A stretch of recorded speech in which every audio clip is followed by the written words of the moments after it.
Победител на татами 3 Арсений Четвъртак Ловеч. Татами 3 за следваща срещата излизат Георги Григоров Пловдив, Росен Маринов Перущица.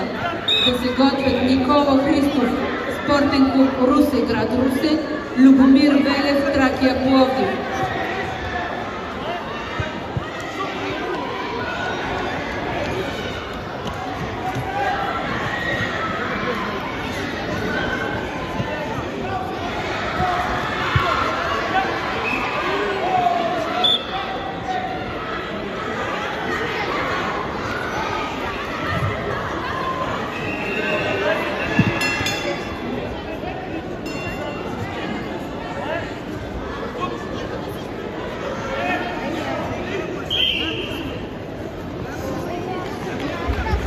Победител на татами 2 Габриела Замфирова, Спортен клуб Ипон Русе.